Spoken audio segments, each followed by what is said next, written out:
Good morning बच्चों। आज हम सब सॉल्यूशन चैप्टर में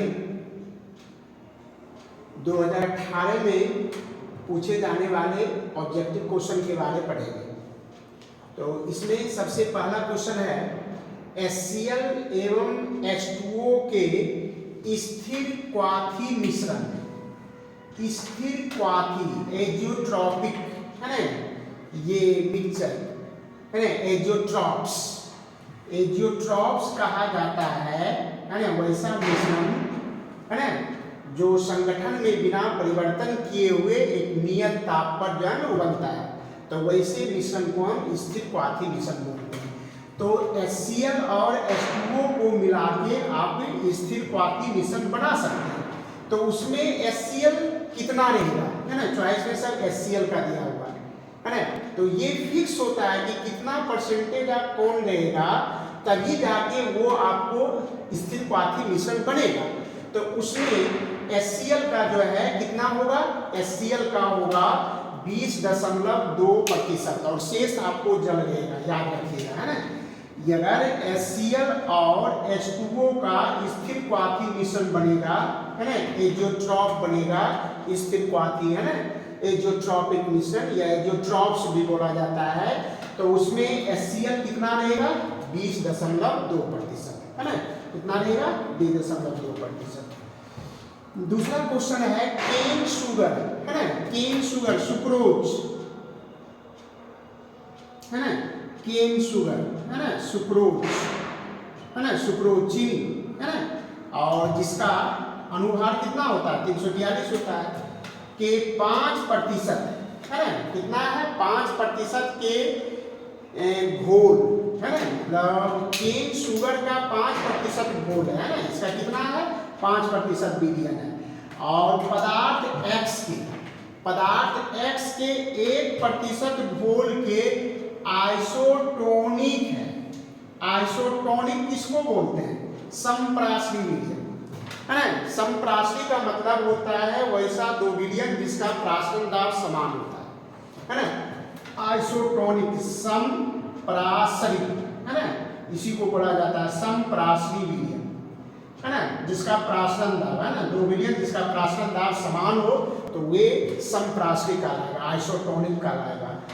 तो इसमें दिया हुआ है केन शुगर के 5% का 1 विलयन है और एक पदार्थ X है उसका 1% विलयन जो है आइसोटोनिक होता है ना, समप्राशली होता है।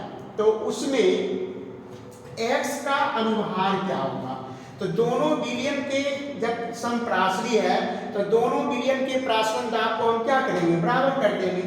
तो जो ये 5% है, 5% जो 5% किसका है, केन शुगर का है ना, ये केन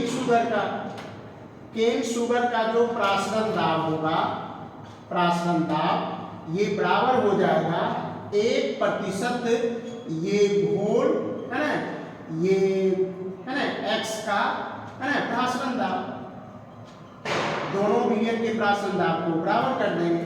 तब प्राशन दाब का सूत्र क्या होता है, प्राशन दाब का सूत्र होता है ये पाई CRT है ना, पाई बराबर CRT, सॉरी पाई बराबर क्या होता है, पाई बराबर होता है CRT होता है।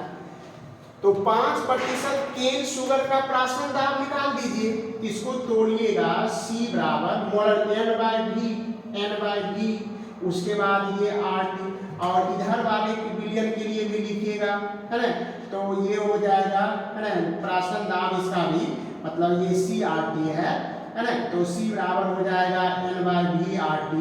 R तो विलयन स्थिरांक है, ये दोनों के लिए सेम ही होगा, सेम टेम्परेचर पर हम काम कर रहे हैं।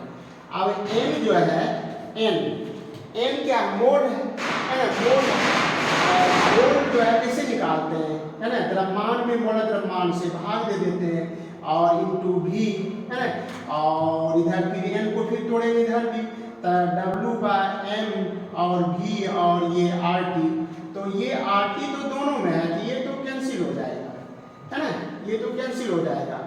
और उसके बाद देखिए तो W, तो 5% केन शुगर, तो 5% का मतलब क्या हुआ, 5% का मतलब हुआ कि 100 में आपको 5, है ना, मतलब 100 ml अगर बिलियन है तो उसमें 5 ग्राम आपको केन शुगर है, 5 ग्राम, तो ये 5 हो जाएगा 5, और भी जो हो जाएगा 100 हो जाएगा, है ना, ये 100 हो जाएगा, और m जो है m, तो m केन शुगर है, केन शुगर उसका अनुभार दिया हुआ है 342, तो यहाँ 342 रख देंगे इक्वल टू, फिर इधर जो है 1% घोल कोई x है, x पदार्थ है, तो 1% मतलब क्या, 100 में 1, है ना, मतलब 100 ml अगर बिलियन है तो 1 ग्राम x है, तो 1 ग्राम ये x हो गया, और m तो ये निकालना ही है आपको, अनुभार x का अनुभार, है ना, x का अनुभार, ये तो m है ना, mx ये निकलेगा, और भी तो यहाँ भी 100 ही होगा, तो यहाँ देखिए ये भी कैंसिल हो जाएगा।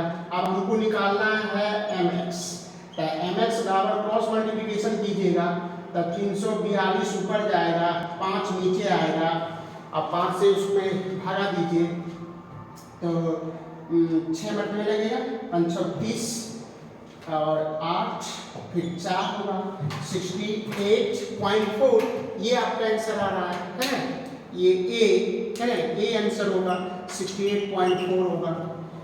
देखिए कैसे इसको बनाए, केन शुगर, है ना, केन शुगर बोला जाता है सुक्रोज को, चीनी, और इसका सूत्र आप जानते ही हैं, C12 है, H22O11 होता है, और इसका अनुभार मतलब आणविक द्रव्यमान जो है, अनुभार इसका 342 है, क्वेश्चन में दे दिया है, और इसका 5% है ना, 5% है ना, एक बोल है, और उसके बाद जो है पदार्थ कोई x है, पदार्थ कोई x है, और x का 1% घोल है ना, और ये दोनों के बारे में कहा गया है कि दोनों जो विलयन है आइसोटोनिक है। पहले आप ये समझिए कि आइसोटोनिक का मतलब क्या होता है। आइसोटोनिक का मतलब होता है समप्राशी विलयन, मतलब समप्राशी विलयन उसको कहते हैं जिसका प्राशन दाब, है ना, अगर दो विलयन है, अगर दोनों विलयन का प्राशन दाब समान होगा तो एक दूसरे का कहलाएगा समप्राशी विलयन कहलाएगा। तो यहाँ देखिए हमने 5% केन शुगर का जो विलयन है उसका प्राशन दाब, और 1% जो x है ना, x पदार्थ का जो है विलयन है उसका प्राशन दाब, दोनों को हम बराबर कर दिए। अब प्राशन दाब का सूत्र क्या होता है, पाई बराबर CRT, पाई बराबर क्या होता है CRT, R को क्या विलयन स्थिरांक, T है परंताप, ये तो दोनों के लिए क्या सेम हो जाएगा, है ना, ये तो कैंसिल हो जाएगा, ये तो दोनों के लिए क्या कैंसिल हो गया है। और यहाँ जब C जो है मोलर सांद्रता की, तो मोलर सांद्रता कैसे निकले, NV, है ना, सूत्र क्या होता है NV, यहाँ भी NV। अब n को फिर तोड़िएगा, n मोल है तो मोल कैसे निकाला जाता है, दिए गए तरह मोल द्रव्यमान से भाग देंगे, तो n बराबर W/m हो जाएगा, ये भी है ना, ये यहाँ भी W/m और भी। अब देखिए, अब हम यहाँ पर 5% केन शुगर, 5% मतलब क्या, 100 ml अगर विलयन है तो उसमें 5 ग्राम केन शुगर है, यहाँ W के जगह क्या हो जाएगा 5, नीचे आ जाएगा B के जगह 100, और M जो है केन शुगर का मोलर द्रव्यमान 342 है, क्वेश्चन में भी दिया हुआ, निकाल भी सकते हैं आप, और इक्वल टू, अब यहाँ ये जो है x जो पदार्थ है x, तो उसका 1% है ना, 1% है, तो 100 ml विलयन है, उसमें 1 ग्राम वो है, तो 1 लिखेंगे 1, और ये जो आयतन है उसके जगह 100 हो जाएगा, और ये m है ना, m जो मोलर द्रव्यमान है जो कि अनुभार यहाँ लिखा गया है वो हमको निकालना है, mx हमको निकालना है, ये mx निकालना है। तो देखिए ये 100 भी कट गया, जब mx के निकालेंगे, जब क्रॉस मल्टीप्लिकेशन करेंगे तो ये इसके साथ क्या होगा, मल्टीप्लाई होगा, और इसके साथ होगा, इधर 342 से ऊपर चला जाएगा, अब 5 से डिवाइड हो जाएगा, तो 68.4 इसका आंसर हो जाएगा, है ना, इसका सही जवाब क्या होगा, ए का आंसर 68.4 होगा, ठीक है। अब आइए तीसरा क्वेश्चन, है ना, तीसरा क्वेश्चन ये भी न्यूमेरिकल है। तीसरा क्वेश्चन क्या कहता है, 0.1 m, है ना, 0.1 m जो है BaNO3 है ना का होल 2, ये घोल है का वांट ऑफ, है ना, गुणक, वांट ऑफ फैक्टर, ये कितना दिया है, ये दिया हुआ 2.74 है, और तो विघटन स्तर या जिसको वियोजन की मात्रा है ना, विघटन स्तर मतलब वियोजन की मात्रा, वियोजन की मात्रा किसको बोलते हैं, वियोजन की मात्रा बोला जाता है कि मतलब किसी बिलियन में, है ना, वैद्युत अपघट का कहिए हुआ भाग जो वियोजित हो जाता है ना, मतलब जो टूट जाता है, उसी को हम वियोजन की मात्रा बोलते हैं। संगुणन या वियोजन की मात्रा, है ना, दोनों को अल्फा से लिख, है ना। वैद्युत अपघट का हुआ भाग या विलय का हुआ भाग जो, है ना, संगुणित या वियोजित हो जाता है, जो वियोजित हो जाता है, उसी को हम वियोजन की मात्रा बोलते हैं। तो वियोजन की मात्रा अल्फा बराबर क्या फॉर्मूला होता है? अल्फा बराबर होता है i माइनस 1, ये फॉर्मूला निकाल के बताया जाता है, और n माइनस 1, ये सूत्र है ना, वियोजन की मात्रा, है ना, वियोजन अल्फा का। अब यहाँ देखिए i क्या है? वांट ऑफ गुणक, वांट ऑफ फैक्टर को i से। तो आपके क्वेश्चन में देखिए i दिया हुआ है 2.74 माइनस 1 डिवाइडेड बाय n क्या है? n अगर इसको आप तोड़िएगा, है ना, ba, है ना, ba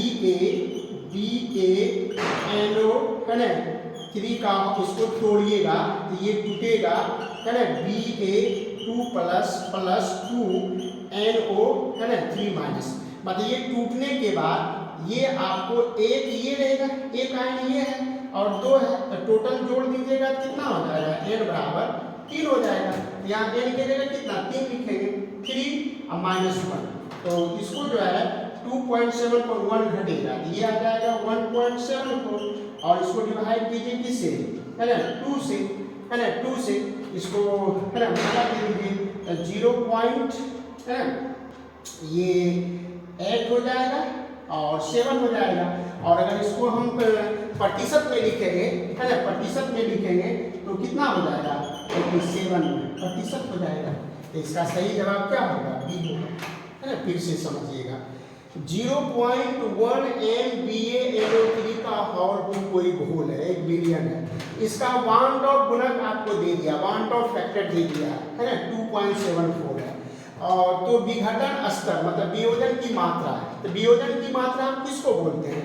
ये विलय या वैद्युत अपघट का वह भाग जो विलयन में वियोजित हो जाता है ना, उसी को हम, है ना, वियोजन की मात्रा बोलते हैं। तो वियोजन की मात्रा जो उसको अल्फा से लिखा जाता है, ये सूत्र निकाला जाता है, और अल्फा बराबर होता है formula i minus 1 by n minus 1। तो i आपके क्वेश्चन में दिया हुआ है 2.74 माइनस 1, n आपको निकालना है। तो n इसको तोड़िए, है ना, इसको जब आयन के रूप में तोड़िएगा तब ये ba 2 प्लस और n, है ना, 2 है, तो 2no3 माइनस, तो ये ba 2 प्लस का एक आयन हुआ और no3, है ना, no3 माइनस का 2 आयन हुआ, है ना, इसका 2 आयन हुआ, ये 2, इसका 2 हुआ, इसका 1 हुआ, तो 1 और 2, तो दोनों को जोड़ दीजिएगा क्या? यही n का मान देगा। तो n बराबर यहाँ कितना हो गया? 3, और इसको जो है इसको घटाएंगे कितना होगा? 2 से डिवाइड कीजिएगा, इतना प्रतिशत में, है ना, आंसर आपको प्रतिशत में है, तो इसको प्रतिशत में लिखिएगा तो कितना होगा, है ना, पॉइंट को नीचे कीजिएगा, 100 से गुणा कीजिएगा, कितना प्रतिशत आ जाएगा? 87%। तो इसका सही जवाब क्या होगा? बी होगा। तो ये 2018 है ना, 2018 में जो आपको सॉल्यूशन चैप्टर से पूछे जाने वाले क्वेश्चन थे, उसके बाद और आगे देखेंगे, है ना। ओके।